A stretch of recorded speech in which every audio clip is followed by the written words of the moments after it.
1857 की कहानी। हाँ। हम अक्सर सोचते हैं कि ये दिल्ली की एक चिंगारी से शुरू हुई और बस वहीं खत्म हो गई, हाँ, यही लगता है।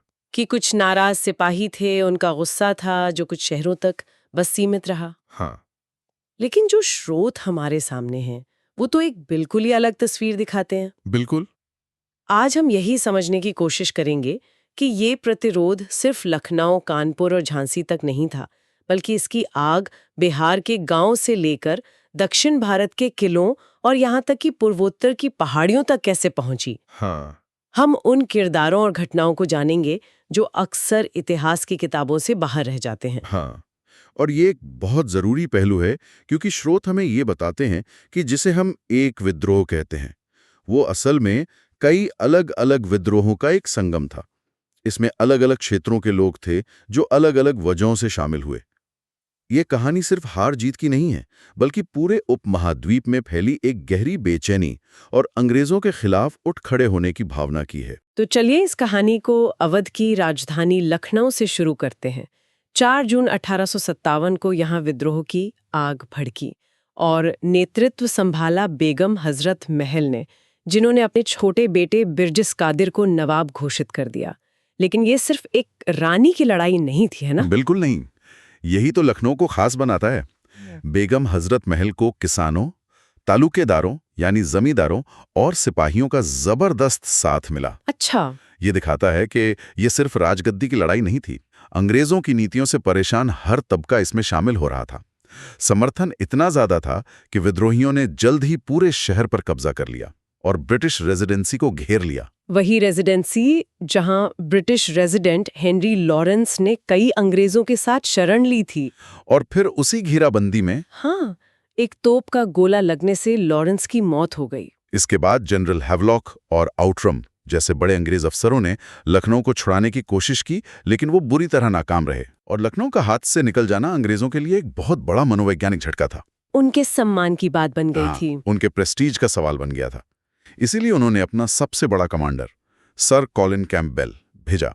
नवंबर 1857 में गोरखा रेजिमेंट की मदद से एक लंबे और खूनी संघर्ष के बाद ही अंग्रेज लखनऊ पर दोबारा कब्जा कर पाए। लेकिन बेगम हजरत महल ने हार नहीं मानी। उन्होंने अंग्रेजों की किसी भी शर्त पर सरेंडर करने से मना कर दिया और नेपाल चली गईं। पर लखनऊ की कहानी यहीं खत्म नहीं होती। एक और किरदार है मौलवी अहमद उल्लाह शाह। मौलवी अहमद उल्लाह शाह, हाँ, एक बहुत दिलचस्प किरदार हैं। उन्होंने इस लड़ाई को एक जिहाद या धर्म युद्ध का रूप दिया।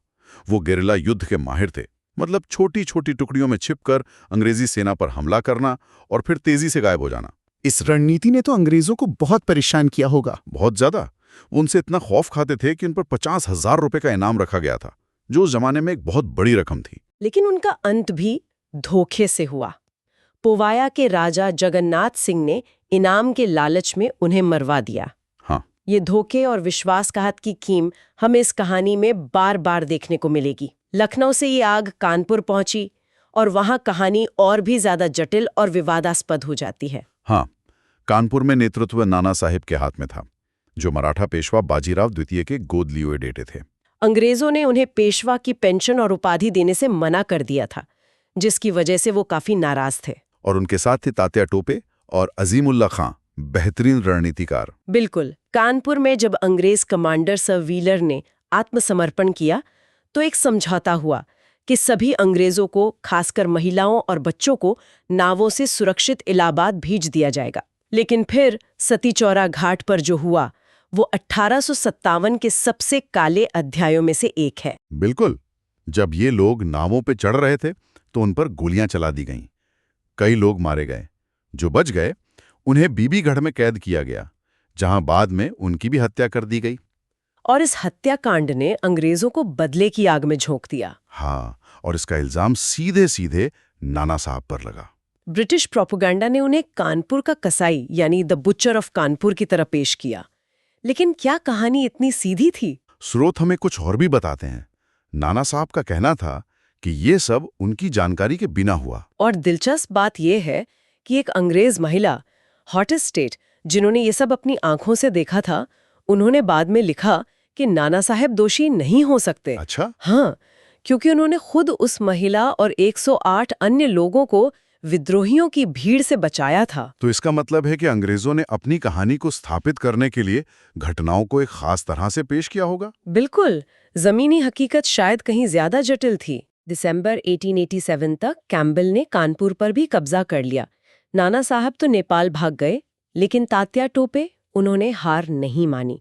वो कानपुर से निकलकर झांसी पहुंचे और यहीं से इस विद्रोह की सबसे मशहूर और शायद सबसे शक्तिशाली कहानी शुरू होती है। रानी लक्ष्मीबाई की। हाँ, झांसी की कहानी व्यक्तिगत स्वाभिमान और अन्याय के खिलाफ लड़ने की कहानी है। लॉर्ड डलहौजी की डॉक्ट्रिन ऑफ लैप्स नीति के तहत अंग्रेजों ने रानी लक्ष्मीबाई के गोद लिए हुए बेटे दामोदर राव को वारिस मानने से इनकार कर दिया और झांसी को ब्रिटिश राज में मिलाने का फैसला किया। और यहीं पर रानी ने अपना वो मशहूर वाक्य कहा था, मैं अपनी झांसी नहीं दूंगी। बिल्कुल। मार्च 1858 में जनरल ह्यूरोज ने एक बड़ी सेना के साथ झांसी को घेर लिया। रानी ने सिर्फ कुछ हजार सैनिकों के साथ 8 दिनों तक डटकर मुकाबला किया। लेकिन यहाँ भी विश्वासघात ने अपनी भूमिका निभाई। कुछ गद्दारों ने किले का एक दरवाजा अंग्रेजी सेना के लिए खोल दिया और रानी को समझ आ गया कि अब किला बचाना नामुमकिन है। यहाँ जो हुआ वो तो किसी फिल्म के सीन जैसा लगता है। रानी एक मर्द सैनिक के भेष में अपने बेटे को पीठ पर बांधकर मुट्ठी भर सैनिकों के साथ अंग्रेजी सेना को चीरती हुई किले से बाहर निकल गईं। और कालपी पहुंच गईं, जहां तात्या टोपे उनका इंतजार कर रहे थे। कालपी से हारने के बाद वे ग्वालियर पहुंचे और वहां जो हुआ वो तो हैरान करने वाला है। हाँ, ग्वालियर के राजा सिंधिया वो अंग्रेजों के पक्के वफादार थे, लेकिन जैसे ही रानी लक्ष्मीबाई और तात्या टोपे वहां पहुंचे, सिंधिया की पूरी सेना विद्रोहियों के साथ आ मिली और उन्होंने रानी को अपना नेता मान लिया। एक मिनट, राजा अंग्रेजों के साथ है पर उसकी सेना विद्रोहियों के साथ हो गई, ऐसा कैसे हुआ? ये क्या दिखाता है? ये दिखाता है कि 1857 की भावना शासकों की राजनीतिक मजबूरियों से कहीं ज्यादा गहरी थी। वो आम सैनिकों और जनता के दिलों में थी। उन्हें अपने राजा के फैसले से ज्यादा रानी लक्ष्मीबाई का संघर्ष अपना लगा। तो सिंधिया का क्या हुआ? सिंधिया को अपनी जान बचाकर आगरा भागना पड़ा और ग्वालियर पर रानी का अधिकार हो गया। लेकिन ये जीत ज्यादा दिन नहीं चली। नहीं, 17 जून 1858 को ग्वालियर के पास अंग्रेजों से लड़ते हुए रानी लक्ष्मीबाई शहीद हो गईं। उनकी बहादुरी से उनका दुश्मन जनरल ह्यूरोज भी इतना प्रभावित हुआ कि उसने कहा था, यहाँ सोई हुई ये औरत भारतीय क्रांतिकारियों में अकेली मर्द थी। तात्या टोपे वहां से भी बच निकले और लगभग 1 साल तक अंग्रेजों को छकाते रहे, लेकिन अंत में फिर से धोखा। हाँ, सिंधिया के ही एक सामंत मानसिंह ने धोखे से उन्हें पकड़वा दिया और 18 अप्रैल 1859 को उन्हें फांसी दे दी गई। तो लखनऊ, कानपुर और झांसी की कहानियों से साफ है कि सिर्फ सिपाहियों का गुस्सा नहीं था, इसमें राजघराने, जमींदार, आम सैनिक सब शामिल थे। बिल्कुल। लेकिन ये आग तो इन 3 शहरों से बहुत आगे तक फैली हुई थी। बहुत आगे तक।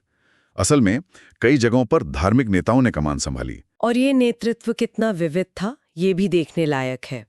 इलाहाबाद में मौलवी लियाकत अली थे, फैजाबाद में मौलवी अहमदुल्ला, जिन पर 50,000 रुपए का इनाम था।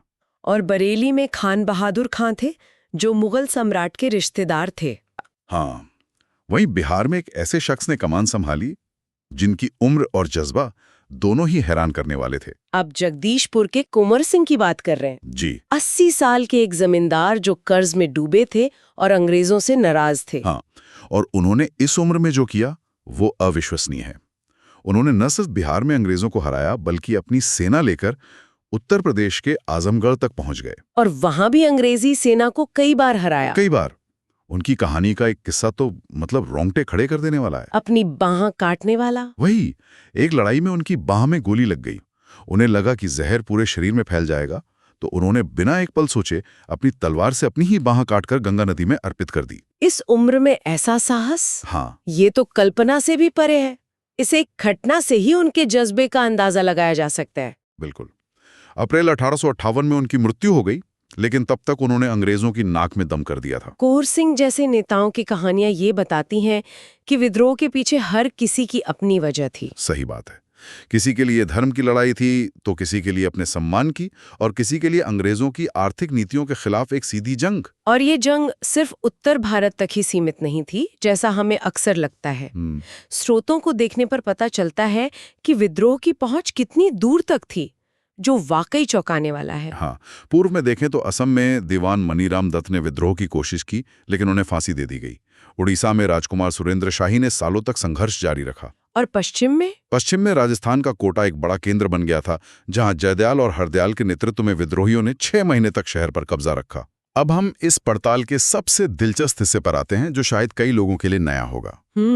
हम हमेशा यही पढ़ते और सुनते हैं कि 1857 का विद्रोह सिर्फ उत्तर भारत तक सीमित था, लेकिन हमारे स्रोत एक पूरी तरह से अलग तस्वीर दिखाते हैं। बिल्कुल। स्रोत डॉक्टर वीडी दिवेकर की शोध साउथ इंडिया इन 1857 का हवाला देते हैं, जो ये साबित करता है कि विद्रोह की आग महाराष्ट्र, कर्नाटक, आंध्र प्रदेश, तमिलनाडु और केरल तक भी पहुंची है। यहाँ तक कि पुर्तगाली कब्जे वाले गोवा और फ्रांसीसी कब्जे वाले पौंडीचेरी भी इससे अछूते नहीं थे। चलिए दक्षिण भारत का एक उदाहरण लेते हैं, सतारा के रंगो बापूजी गुप्त का। ये कोई सिपाही नहीं थे, बल्कि एक वकील थे। हाँ, वो अपने राजा का केस लड़ने लंदन तक गए थे। और जब सालों की कानूनी लड़ाई नाकाम रही, तो उन्होंने हथियार उठाने की योजना बनाई। ये दिखाता है कि विद्रोह का गुस्सा सिर्फ सिपाहियों तक सीमित नहीं था, ये उन पढ़े लिखे लोगों में भी था जिन्होंने अंग्रेजों के न्याय के सिस्टम को करीब से देखा और उसे खोखला पाया था। सही बात है। इसी तरह हैदराबाद में सुनाजी पंत, कोल्हापुर और बेलगाम में भी योजनाएं बन रही थीं। और पुणे की जामा मस्जिद में दिल्ली में मिली जीत के लिए दुआएं पढ़ी जा रही थी। ये सब सुनकर तो लगता है कि लगभग पूरा देश ही किसी न किसी रूप में अंग्रेजों के खिलाफ उठ खड़ा हुआ था। तो फिर ये विद्रोह सफल क्यों नहीं हुआ? ये एक बड़ा सवाल है, और इसका एक जवाब हमें उन लोगों में मिलता है जिन्होंने विद्रोह नहीं किया। पटियाला, ग्वालियर, हैदराबाद और कश्मीर जैसे कई बड़े और शक्तिशाली शासकों ने न सिर्फ विद्रोह से खुद को अलग रखा, बल्कि अंग्रेजों का खुलकर साथ दिया। अच्छा। एक अंग्रेज अधिकारी ने बाद में लिखा भी कि इन शासकों ने इस तूफान को रोकने के लिए एक बांध की तरह काम किया। मतलब अगर वे विद्रोहियों के साथ होते तो शायद नतीजा कुछ और होता। तो इस पूरी चर्चा को अगर हम समेटें तो क्या कहेंगे? ये साफ है कि 1857 कुछ सिपाहियों का गुस्सा भर नहीं था।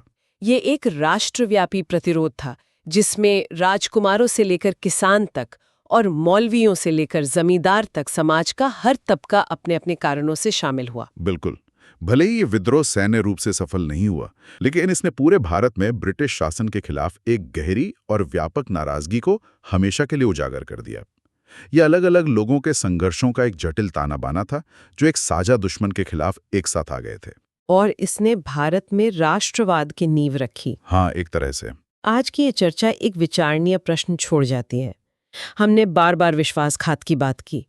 तात्या टोपे को मानसिंह ने धोखा दिया, मौलवी अहमदुल्ला शाह को पोवाया के राजा ने। ये सोचने पर मजबूर करता है कि अगर ये आपसी फूट और विश्वासघात न हुए होते, तो क्या 1857 का नतीजा और शायद भारत का पूरा इतिहास कुछ और हो सकता